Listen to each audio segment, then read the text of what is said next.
You're listening to the Live Out Loud podcast with River Wynn and Michelle Flamer. Hi, River. Hi, Michelle. River and I do a pre-chat every day. Every time before we do our podcast, we always have to download a little bit. And some days we haven't talked in 4 days or something. And it's a lot of memes or a lot of texting back and forth. But luckily we've had a couple of chats, and I'm just proud of you. Oh, I just want everyone to know that you. I'm proud of you. I think we need to normalize more girlfriends telling each other that they are proud of one another, because as a single mom, neurodivergent, like what we're kind of just talking about, you have an autistic daughter, you have a deaf dog. I don't know if they follow, Lala's Instagram feed, but you also have a deaf dog. And so the fact is that you have a lot on your plate and still manage to smile and literally create content and just do the shit. I'm beyond fucking proud of you, baby. First of all, thank you. Second of all, yes, so much of my life you could look at and be like, wow, that seems like utter chaos. But it would knock down anybody else, Riv. It would knock their ass out. And for me, it's so normal. It's such a part of my life, That's the startling part. It's from the cult, from the cheating husband, from everything. God, the list. Honestly, in comparison to the earlier years of my life, this phase of my life actually feels really peaceful and really calm. Okay. And there are moments when, there's some chaos. If my 8-year-old is, at the end of her sensory rope for the week and she is just, struggling. Yeah, we have some chaos moments, but. And I got a glimpse of that this week. Remember when I texted you and said you butt dialed me? Yes, you did. And it was just after the every single divorced mom right now is going to understand the transition day. And there always is a transition day, and every family handles it different. Every kid handles it different. It was during transition day, and when you butt dialed me, I'm like, hi, I thought you had the kids now. You must have just gotten the kids. And I'm just talking away. And then all of a sudden I'm realizing no one is on the other end of the line, but I hear Ivy having a full-on meltdown.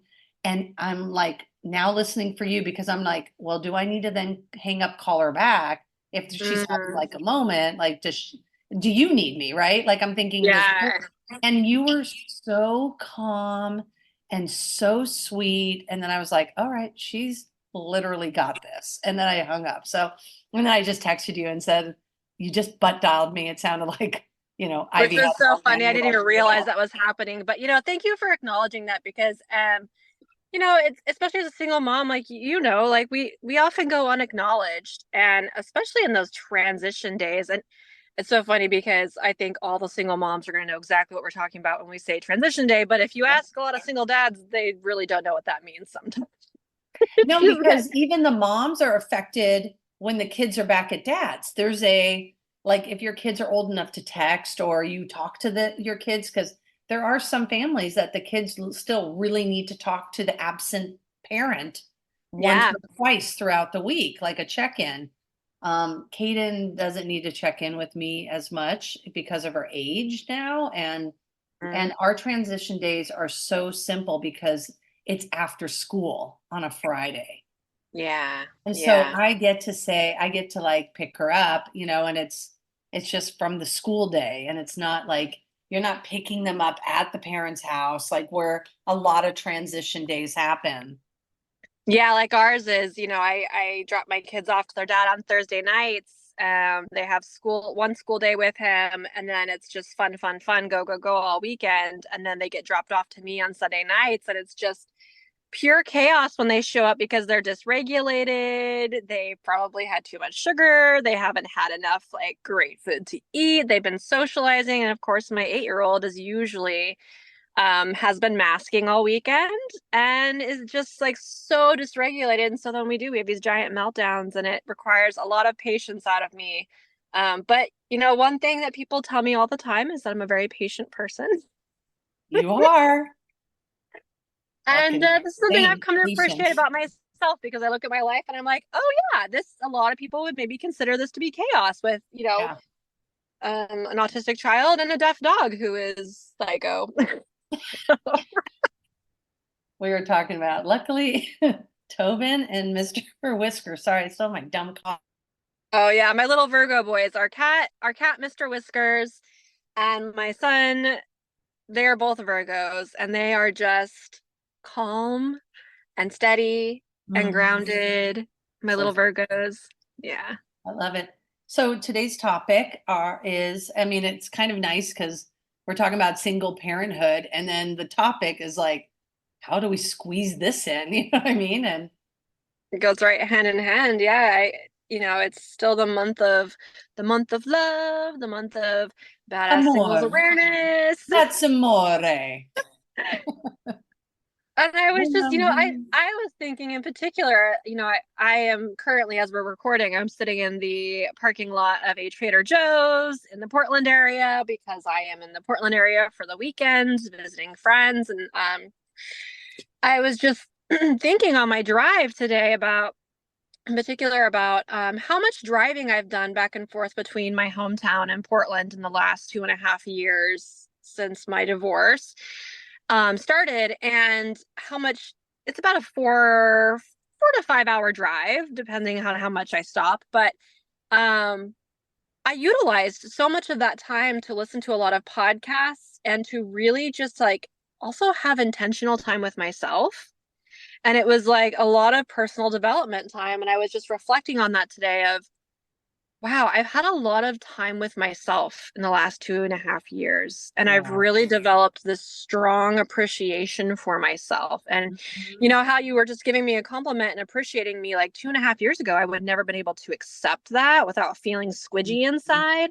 Or Mhm. deflecting, or then like trying to balance it out with, be like, oh, but I also am not good at this, or you know, I couldn't accept a compliment. And now I was, on this drive, I was thinking about how this morning before I left, I had this moment where I was putting on my pants to get ready to go, and I also have PCOS, and so some days I have like super bloated stomach, and my pants just weren't fitting the way I wanted to, and I just looked at myself in the mirror and I was like, it doesn't fucking matter. Get a different pair of pants. You're beautiful. You're gorgeous. I fucking love you. Let's do this. Let's have a great day.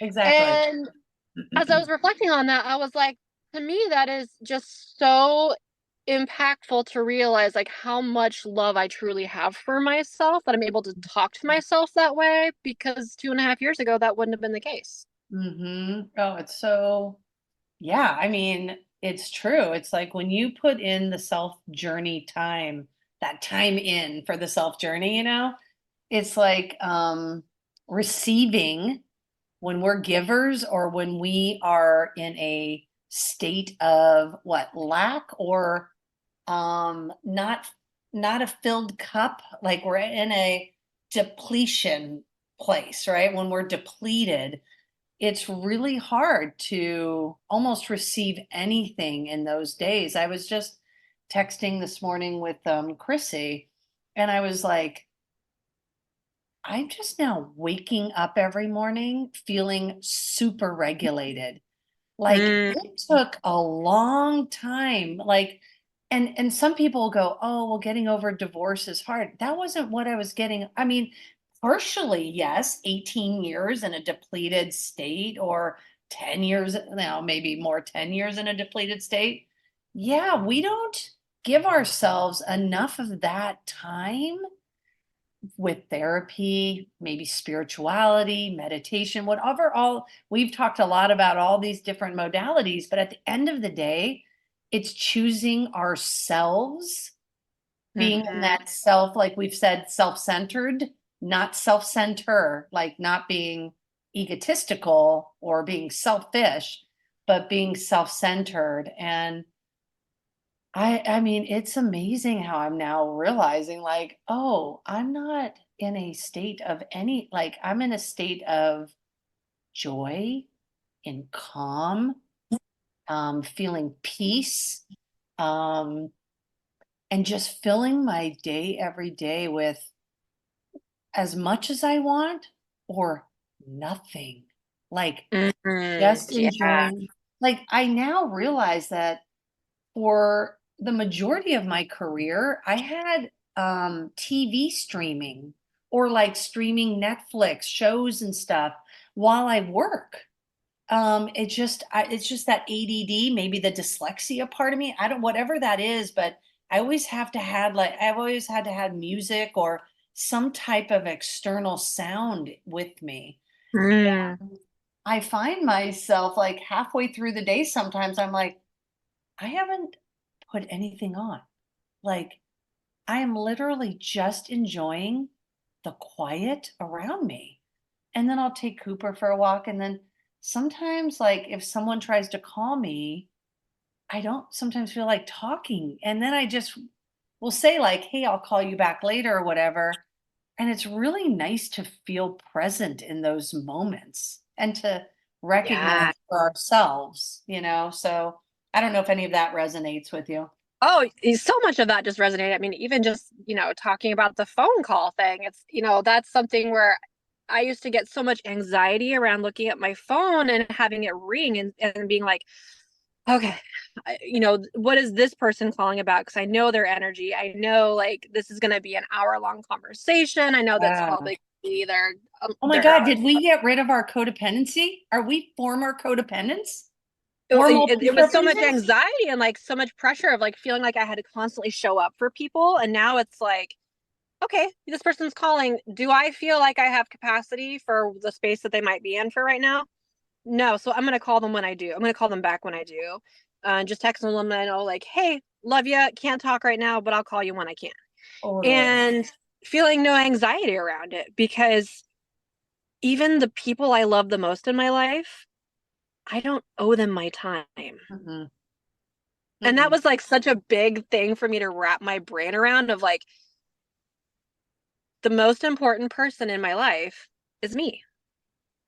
So true. And like even today, and I know what you're doing on those 4 hour drives because I crave those day trips just to like listen, like you said, like just to like suck up a bunch of good knowledge or not listen to anything or just be with your own thoughts. Like I've never been one to like want to just be like in my own head for a little bit. Like sometimes that literally surprises me because I'm Mm. just sitting around. I'm like, I'm really just enjoying my own freaking like hearing myself. And Yeah, you're not running away from it. You're not trying to distract yourself from yourself. and the other part of it is like I have these friends, the Arizona Lilies group, right? And a couple of them are like, Michelle, we're gonna go to Antelope Canyon next week on Monday. Mhm. And I was like, I think I want to go. Like I've not I'm usually I would be like, no, blah blah, whatever. But I'm like, yeah, I want to go. So she's gonna buy our tickets. I'm gonna Venmo her, but Heck um yeah. yeah, and I haven't done Antelope Canyon, and my mom sent me this beautiful photo of Upper Antelope, and I'm gonna be excited that I can like now see it for myself. But why the fuck not? I don't have Caden. Like I can just say yes to myself sometimes and take a mental health day. And I'm like, what time's the tour? Because I'll just leave early. I don't know if I want to Yeah. stay overnight or anything, but I'll just drop off Cooper and he can play somewhere. That's so interesting. It reminds me, I was listening to a podcast. I cannot remember which podcast it was. I'll have to look it up. But it was guys talking about relationships and marriage and like getting to know yourself intentionally. And I loved Danny hearing about Morel, that is from it the like, Danny? no, it wasn't Oh, Danny. It okay. was a different one. I can't remember. There's a couple guys I Cool. listened to, and I can't remember Okay. which podcast it was. Um, but they were talking, and I love hearing men talking about this, about Mhm. connecting with themselves and like getting to know Yeah. themselves outside a relationship. But he said something that was really interesting, made me think of that because of what you just said. He was like, he was talking about how he and his wife, now wife, they had actually been in a relationship for a long time, and then they separated for a while because they realized they needed to get to know who they were as people, before continuing in a relationship. And they didn't have the intention of going back to a relationship. They were like, we're done, bye. They ended up 9 months later coming back together as totally different people Amazing. and continuing their relationship and then getting married. But what he said was, he said, I had this moment where I realized that there were so many things that I wanted to do when we broke up that I started doing for myself and feeling like I was reconnecting with myself. And he Mhm. said, why weren't we doing those things while we were together? Like, why weren't we being our whole selves, living authentically, doing what we love to do and pursuing our passions, even in the context of relationship?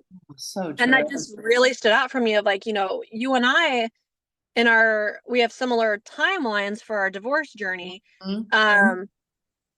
You and I have been so intentional about getting to know ourselves and living so authentically as a practice for someday when we are in relationships, continuing to show up authentically and continuing to have a relationship for ourselves, of not stepping into the container of relationship and being like, okay, this is it. This is what's going to fulfill me. Now everything is relationship focused. What things do we like to do and all of that? It's no, I'm still a person. You're a person. We're coming together and co-creating. But in order to do that, you have to know who you are and love yourself and choose yourself. Mhm. And so I really have so much appreciation for how you and I have done that. Me too. And I love that you're doing that for yourself. Yeah, I mean, it's just one of those things where I would just poo-poo it in my brain, and I'm like, it's totally something you will enjoy. And then I was like, 4-hour drive, and I can just enjoy that. And then if I decide to stay overnight, whatever, but or just a 4-hour drive home, like sometimes I just need a good day behind the wheel. And so yeah, I love that I like this is the whole point of like allowing people into our lives that add value, like the fact that they reached out and they're like, do you want to do this with us? And I was like so touched that they want me to hang out with them, and Yeah. also they're just such nice people, and it's like, of course I want to hang out. Like that would just be fun. Like they're good. Yeah. Yeah, and it's like here I am on this weekend. I'm here in Portland because my best friend, her daughter's turning 2 tomorrow, and they have another baby that I haven't gotten to meet yet, because I haven't been here in a couple months. And so it was just like, oh, I have a free weekend. Okay, I could stay at home because I'm scared to like drive by myself or do things by myself, but that's not who I am. Like Mhm. I was like, oh, I have free time. I have the flexibility in my schedule and my finances right now to take off and go across the state. Yeah, I'm going to drive 4 hours today and I'm going to drive home 4 hours tomorrow.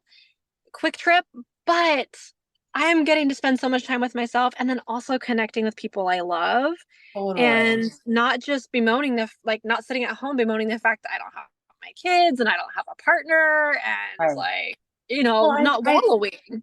I think when we get through the mess of just our trauma, whatever we're working on, you realize that, I mean, life just presents things to you. And so there's always going to be more therapy needed. There's always going to be something that triggers, whatever.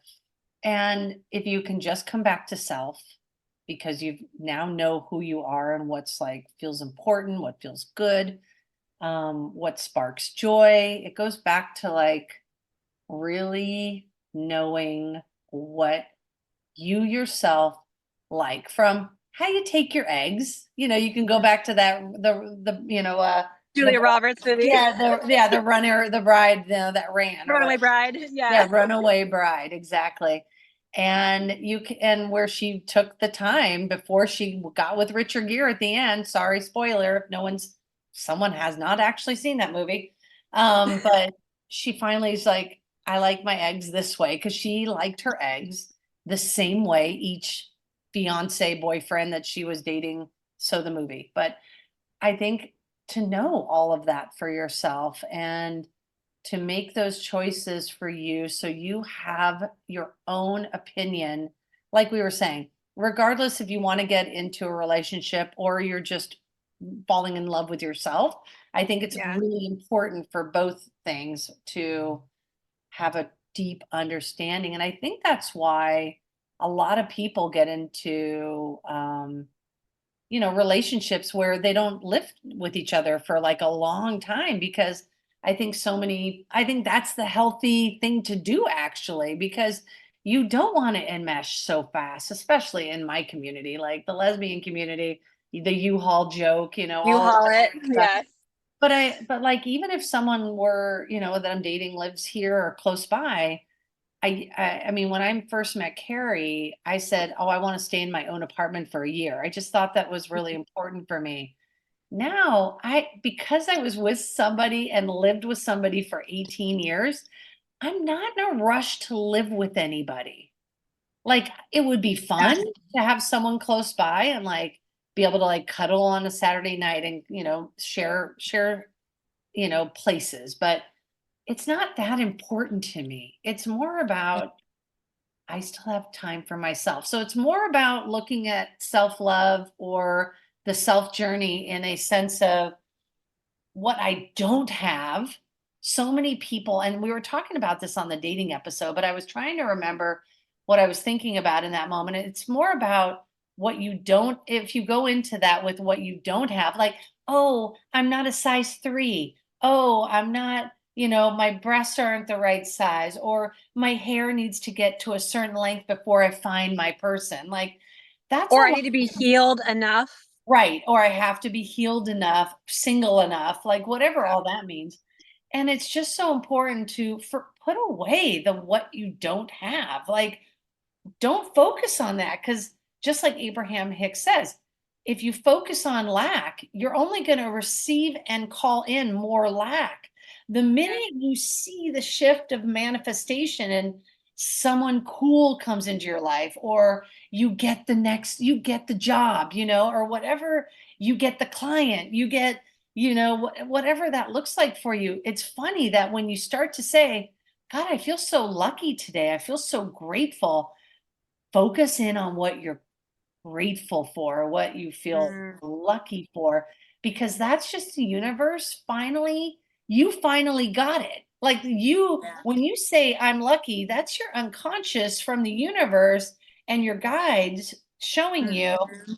hello, dum dum. Thanks for waking up and joining the effing party. Like, Yeah. you finally are here. Like, you feel Yeah. lucky. Like, dude, you've been asking for this and we've been showing you signs, but you've been in this other state of lack and not paying attention to the good stuff that was literally there. Or right now. Yes. Preach. Yes, exactly. The Sheldon took us to church. Yep. But that's so true. And going back to something you said earlier, I was thinking about this as you were saying that the regulation piece. I think all the healing the blocks, the shift, the the lack, all of that, like putting all of that aside, I think really the big piece is when you have a regulated system, that's when you start to like that's where the abundance starts to come in, or you're able to Agreed. recognize it. Because what happens is when your nervous system is regulated Mm-hmm. and you operate from a calmer place in Oh, life, yes.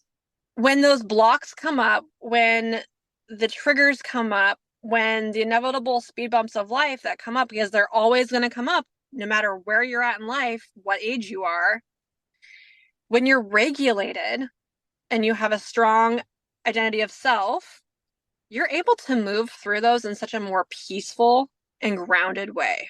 For sure. And that has been my experience, is like for me, self-love. I think a lot of people think of self-love, it's kind of like a buzzword, right? Like a buzz Mhm. concept of like, oh, I'm gonna look in the mirror and just love everything about myself, and I think I'm Right. gorgeous and all that. No, I have days where I look at myself in the mirror and I'm like, oh God, and my skin is just freaking out. Like, oh, stop. It's not about like the physical self-love. Like, that's a piece of it. Yes, that heals, right? Like, we have days where we love ourselves, where like today I told you I was like, I look cute, I'm feeling myself today. But I think it's more about having a gentleness an acceptance and just a gratitude for who you are in your existence Yeah. that really helps you to treat yourself kindly, no I matter what you're going through. I can't remember the article that I came across, but I think because we were going to talk about the self-love, I was Googling something, and self-love came in the form of masturbation and just Mm-hmm. like pleasure for oneself, and learning, like when you're coming out of a divorce, and if you've been in a very, like, there's a sexless period a lot of times at the end of marriages, relationships, whatever that is. I think there's a piece of us that dies, feels like it's just dead inside again. And when you start to become more comfortable and more regulated, and if you're not, if you don't have your drive, then maybe you're in menopause like me, in that period, like all that stuff, and realize you don't have testosterone, and no wonder, like, I think it's all a part of, like, depending upon which part of your life you're in. But I think at the end of the day, figuring out what, from bare bone bottom of everything that you want, that you desire, figuring out, am I really a sexual person, or am I asexual, or am I do I, what are my habits? Like, I honestly had to ask myself a lot of those questions over the last 6, 7 months, because Oh yeah. I mean, or the last 2 years maybe, and figure out, like, am I exploring? Like, I'm so fascinated and appreciate the poly community. I truly am. I cannot do that openness, but I appreciate it in a way that they're educating a big part of society, that, first of all, self and relationships, and how we come into every aspect of our life. Um, can actually be honored in a really respectful way. And It's embracing the rawness of who you are and yeah, normalizing it. Like right, it's normalizing it. right. And I kind of appreciate bisexuality. I kind of appreciate the polyamory folks, because it is such an open, communicative community. If you're Hmm. doing it right, like the couples that I've been now reading about, like, just because I'm fascinated, not from a perspective of me wanting to join the community, but really from a perspective of, like, they have to talk to new partners. They have to, like, there's so much open communication about what Yeah. literally, but all of it stems from pleasure at the end of the day. Which then also is part of, like, it comes from knowing yourself. Right. It's like Yeah. they now know themselves in such a way where, if they're sharing pleasure as a couple, if they're sharing pleasure as on a singular date, or it's I guess a house party, whatever, that is. I don't know all the terminology, so anybody, don't come at me. Just, educate me. I'm fine with that, but don't come at me. But no, it's like, but I find the culture so fascinating, because, and I've actually learned some new things about myself, because reading about it, I'm like, okay, like, whatever, like, just the questions that pop up in my mind, it's been really expanding for me, like, Well, because that's that curiosity, expansion through yes, curiosity. If you're yes, staying open, like learning about polyamory doesn't mean that you're gonna become polyamorous. totally.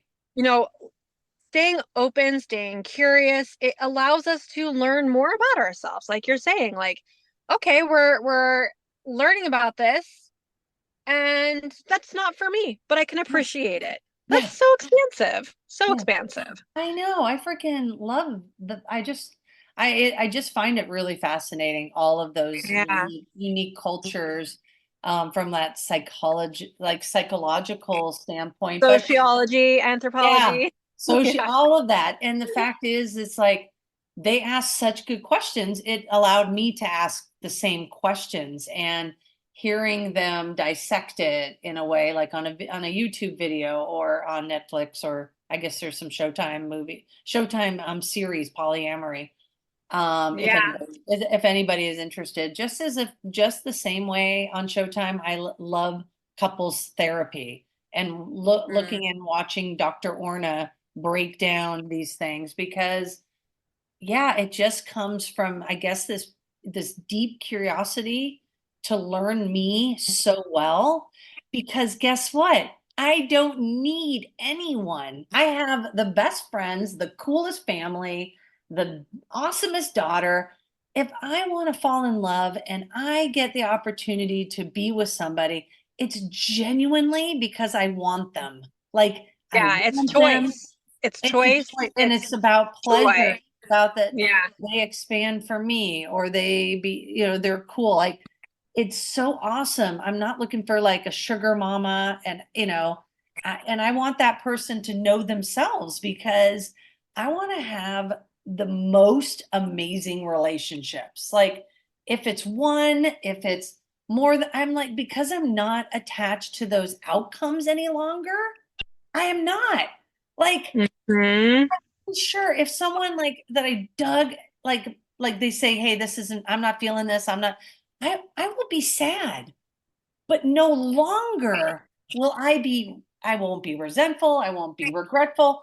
I just will be like, we had such a cool time together. I'm sad that that's ended, but I'm gonna be fucking fine. Like, that's the cool part. Yeah. And I will say, as someone who just recently ended the conversation with someone around having a relationship, like, yeah, we had that conversation. This is not going to work for either of us. We respect each other. We care about each other. At the end of the day, this is just not the right path forward. And yeah, there was a little bit of sadness in that because we had a deep care for each other. But it moved through so quickly because I'm okay. I'm Yeah. okay. And two things, like, I had my therapy session yesterday with my therapist I hadn't seen in a couple of weeks because she was on vacation. And we do IFS therapy. And normally we go in and talk to parts. Mhm. And yesterday it was just literally me and her catching up. And I was telling her I had this big epiphany this week about a wound of mine around my parents, and like we're talking about it. And I was like, okay, so do I need to like go in and talk to this part? And she just looked at me. She was like, no, you're peaceful, you're grounded, like you got this. Uh-huh. Like you're good, like you're already like you're good. And I It's was so like, awesome. awesome. And that's, I feel like that's, there's a natural progression that happens. The more you get to know yourself, the more it ripples out into your relationships, your life, your sexuality, like your I interests, your mean, hobbies, everything. It's a ripple effect everything. going inward and changing from the inside ripples outward into everything. It And then does, the because second, I'm looking for a new job, because yeah. I'm literally, I can't, like, because of where I'm at, because I'm knowing myself so much more. I need a position with a cool company that has a mission driven, all of that sort of stuff. And it's so, I like, never in my wildest dreams would have ever thought, like, now I need to curate this. Like, everything else Mm. is so awesome that I need my job to be as awesome as my life. Like, it had, like, raising I the love bar. that. I I know. love that you're giving yourself permission to wait for the right job Yep. instead of coming from that space of like Oh, lack, desperation. anxiety, and then you make desperation choices. Yep. And that again, when you know yourself, when you know your core values, what works for you, what aligns for you, like you're never going to make choices from a space of desperation And because guess you what? trust that you're I taken had care of. And I had two people reach out to me yesterday and say, "Hey, Ah. let's talk." I want, and then one sent me a job interview, like, to, "Hey, we think you'd be perfect for this." And so, yeah, I'm talking to two people next week. So it's just, I mean, it all stems from self-love. Like you said, it's just this big ripple. And I just think, Yeah. yeah, I mean, Yeah. Let again, me like, love this. I'm gonna share one thing before we end here. Yeah, One yeah. thing I think that you're gonna appreciate. We have a listener on our podcast, a guy who reached out to me yesterday Yep. and told me that he recently started a relationship Mm. and that he felt like he was able to enter into this relationship from a new space that he had never done before because we've expanded him in listening to our podcast and given him food for thought, and it's made him evaluate himself and his relationship to self. And I was just like, I How love this. So fucking so cool. send our podcast to your guy friends out there. If you're a female listener, send it to one single dude friend and say, dude, you need to listen to my peeps, River and Michelle, and they will tell you what women are looking for, doing, all that sort of stuff. I still think we should do a dating episode. I think that would be hilarious. It would be so fun. Anyways, I'm so happy that you're up in Portland. I miss Portland, so give a tree a hug for me, and I'll talk to you. I'm sure I'll talk to you later. I will eat a Trader Joe's donut for you and hug a tree. I love it. All right. Love you, Love friend. you. I love this episode. Me too. Okay. Bye. Bye. If you enjoyed this episode today, be sure to subscribe and share because what do we say, baby? Sharing is caring.